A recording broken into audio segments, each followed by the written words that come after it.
Hi Meadowlawn families, Mrs. Rogers here, and I'm going to read chapters 46 to 49 of the Tale of Despereaux. Chapter 46 starts on page 236. Chapter 46, Mouse Blood, Yes. Despereaux stood at the top of the dungeon stairs and peered into the darkness that waited for him below. Oh, he said, oh my. He had forgotten how dark the dark of the dungeon could be. And he had forgotten, too, its terrible smell, the stench of rats, the odor of suffering. But his heart was full of love for the princess, and his stomach was full of cook's soup, and Despereaux felt brave and strong. And so he began, immediately and without despair, the hard work of maneuvering the spool of thread down the narrow dungeon steps. Down, down, down went Despereaux tilling, and the spool of thread. Oh, slowly, oh, so slowly they went, and the passage was dark, dark, dark. I will tell myself a story, said Despereaux. I will make some light. Let's see. It will begin this way. Once upon a time, yes, once upon a time, there was a mouse who was very, very small, exceptionally small. And there was a beautiful human princess whose name was P. And it so happened that this mouse was the one who was selected by fate to serve the princess, to honor her, and to save her from the darkness of the terrible dungeon. This story cheered up Despereaux considerably. His eyes became accustomed to the gloom, and he moved down the stairs more quickly, more surely, whispering to himself about a tale of a devious rat and a fat serving girl and a beautiful princess and a brave mouse and some soup and a spool of red thread. It was a story, in fact, very similar to the one that you are listening to right now, and the telling of it gave Despereaux strength. He pushed the spool of thread with a great deal of gusto, and the thread, eager, perhaps, to begin its honorable task of aiding in the saving of the princess, leapt forward and away from the mouse and went down the dungeon stairs ahead of him, without him. No, cried Despereaux, no, no, no. He broke into a trot, chasing the thread through the darkness. But the spool had a head start, and it was faster. It flew down the dungeon stairs, leaving Despereaux far behind. When it came to the end of the stairs, it rolled and rolled until, lazily, it came to a stop right at the gnarled paw of a rat. What have we here? Said the one-eared rat to the spool of thread. I will tell you what we have, said Bacelli Remorso, answering his own question.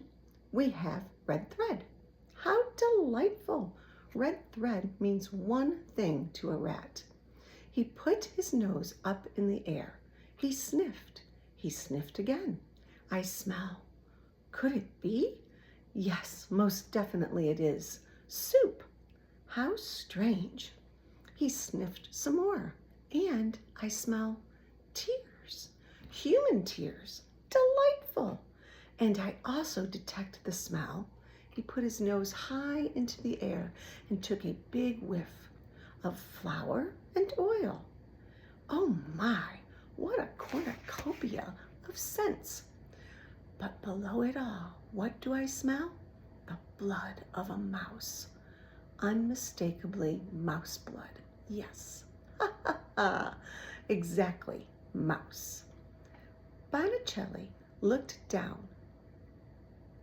at the spool of thread and smiled. He gave it a gentle push with one paw. Yes, thread, red thread. Exactly just what you think, that life in the dungeon could not get any better. A mouse arrives. Chapter 47, No Choice.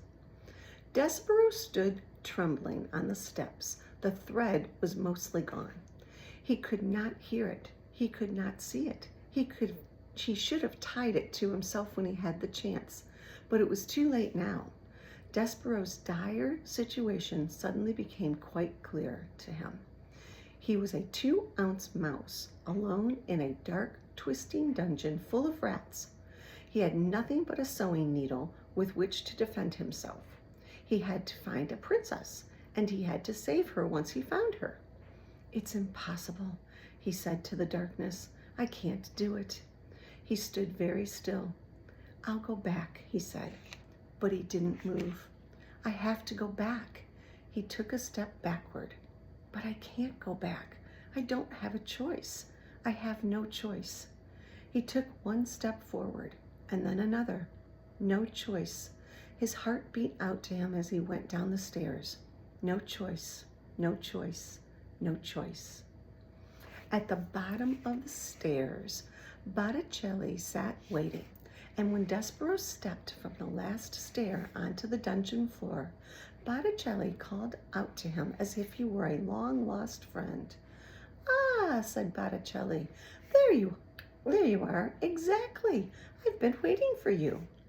Despereaux saw the dark shape of a rat, that thing that he had feared and dreaded for so long, finally stepped out of the gloom and come to greet him. "Welcome, welcome," said Botticelli. Despereaux put his paw on the needle. "Ah," said Botticelli, "you are armed. How charming." He put his paws up in the air. "I surrender." "Oh yes, certainly, exactly. I surrender." "I," said Despereaux. "Yes," said Botticelli, "you." He took the locket from around his neck. He began to swing it back and forth. "Please go on." "I don't want to hurt you," said Despereaux. "I just need to get by you. I am on a quest." "Really?" said Botticelli. "How extraordinary! A mouse on a quest." Back and forth went the locket. "A quest for what?" "A quest to save the princess." "The princess," said Botticelli. "The princess, the princess. Everything seems to be about the princess these days. The king's men were down here searching for her, you know. They didn't find her. That goes without saying. But now a mouse has arrived, and he is on a quest to save the princess."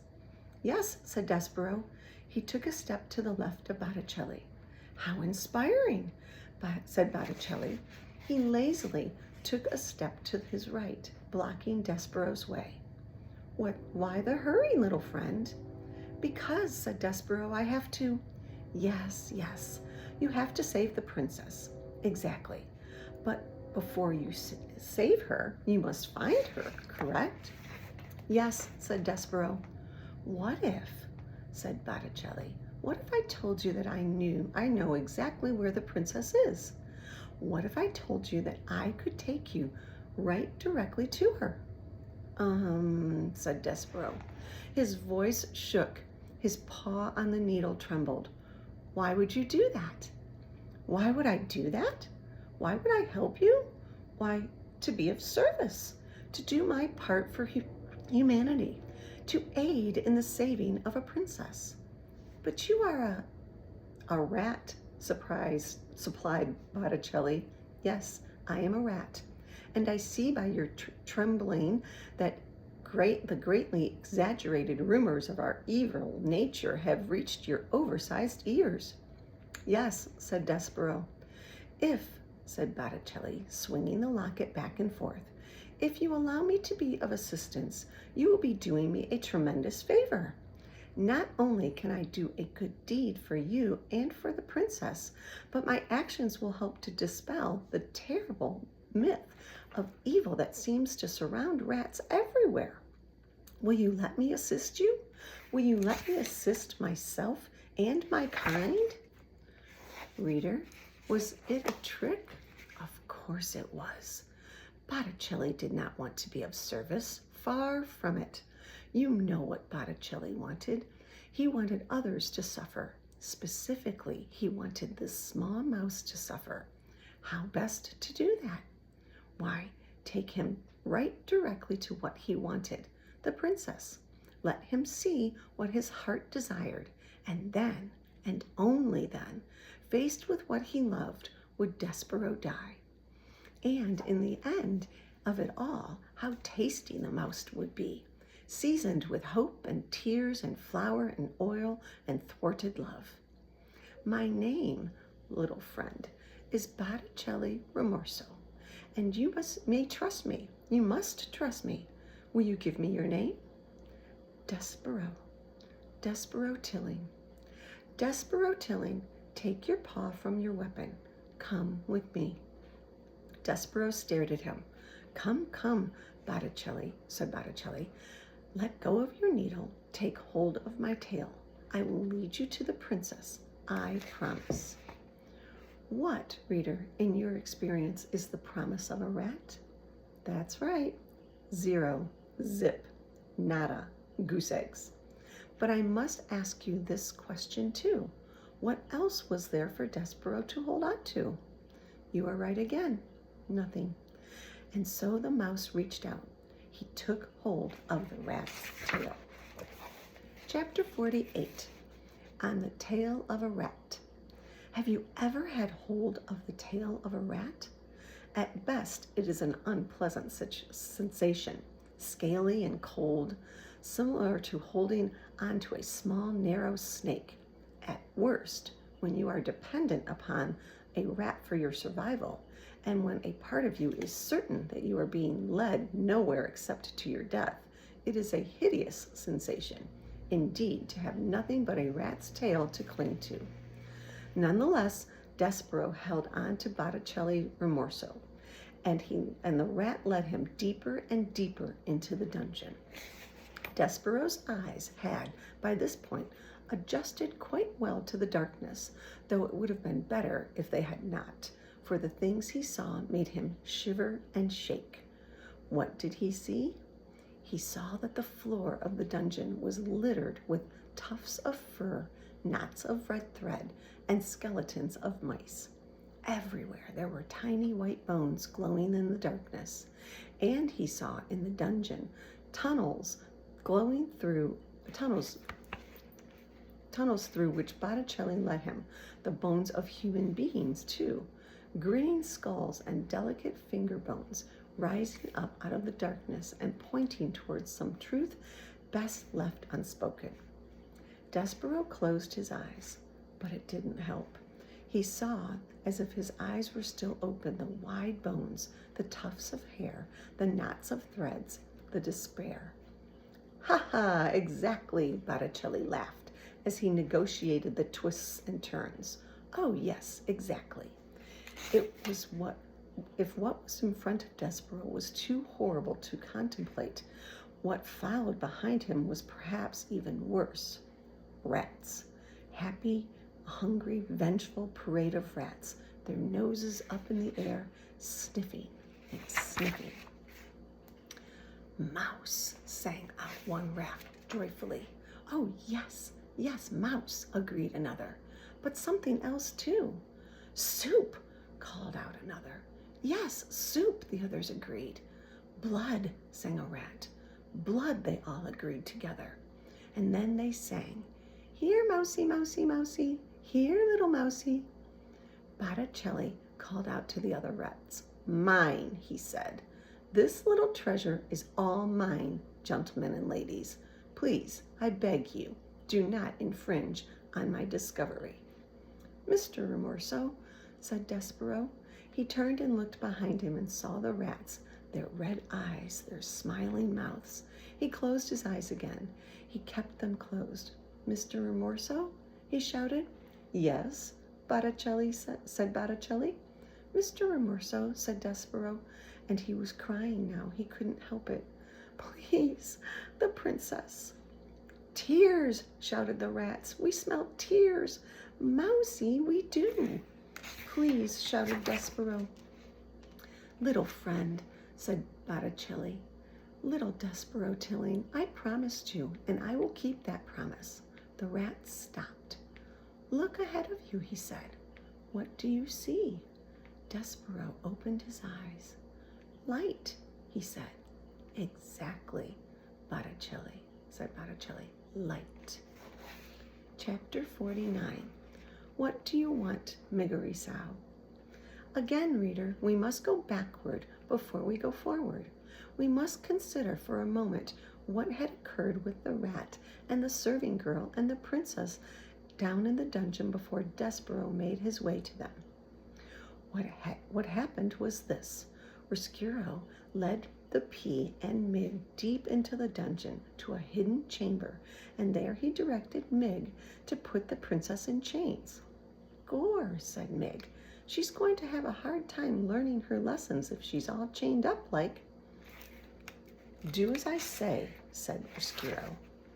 Maybe, said Mig, before I lock her up, her and me could switch outfits, so we could start in already with her being me and me being a princess. Oh, yes, said Rescureau. Certainly, a wonderful idea, Miss Miggery. Princess, take off your crown and give it to the serving girl.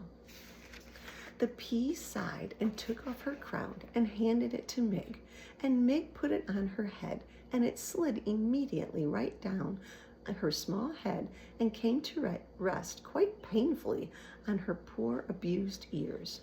It's a biggish thing, she said, and painful like. Well, well, said Rescureau. How do I look? Mig asked, smiling at him. Ridiculous, he said. Laughable. Mig stood, blinking back tears. You mean I don't look like a princess? She said to the rat. I mean, said Rescureau, you will never look like a princess. No matter how big a crown you put on your tiny head, you will look exactly like the fool you are and always will be. Now, make yourself useful and chain the princess up. Dress-up time is over. Mig sniffed and wiped her eyes and then bent to look at the pile of chains and locks on the floor. And now, princess, he said, I'm afraid that the time for your truth has arrived. I will now tell you what your future holds. And as you consigned me to darkness, I consign you, too, to a life spent in this dungeon. Mig looked up. Ain't she going upstairs to be a serving maid? No, said Rescureau. Ain't I going to be a princess then? No, said Rescureau. But I want to be a princess. No one, said Rescureau, cares what you want. As you know, reader, Miggery-Sow had heard this sentiment expressed many times in her short life. But now, in the dungeon, it hit her full force. The rat was right. No one cared what she wanted. No one ever cared. And perhaps, worst of all, no one would ever care. I want, cried Mig. Shh, said the princess. Shut up, said the rat. I want, sobbed Mig. I want. What do you want, Mig? The princess said softly. Eh? Shouted Mig. What do you want, Miggery-Sow? The princess shouted. Don't ask her that, said Rescureau. Shut up. But it was too late. The words had been said. The question at last had been asked. The world stopped spinning, and all of creation held its breath, waiting to hear what it was that Miggery-Sow wanted. I want, said Mig. Yes, shouted the Pea. I want my ma, cried Mig into the silent, waiting world. I want my ma. Oh, said the princess. She held out her hand to Mig. Mig took hold of it. I want my mother too, said the princess softly, and she squeezed Mig's hand. Stop it, shouted Rescureau. Chain her up, chain her up. Gore, said Mig, I ain't gonna do it. You can't make me do it. I got the knife, don't I? She took the knife and held it up. If you have any sense at all, said Rescureau, and I heartily doubt that you do, you will not use that instrument on me. Without me, you will never find your way out of the dungeon, and you will starve to death here, or worse. Gore, said Mig, then lead us out now, or I will chop you up into little rat bits. No, said Rescureau, The princess shall stay here in the darkness, and you, Mig, will stay with her. But I want to go upstairs, said Mig. I'm afraid that we are stuck here, Mig, shouted the princess, unless the rat has a change of heart and decides to lead us out. There will be no changes of heart, said Rescuro. None. Gore, said Mig. She lowered the knife. And so the rat and the princess and the serving girl sat together in the dungeon as outside the castle the sun rose and moved through the sky and sank to the earth again, and night fell. They sat together until the candle had burned out and another had to be lit. They sat together in the dungeon. They sat and sat. And reader, truthfully, they might be sitting there still if a mouse had not arrived. Enjoy.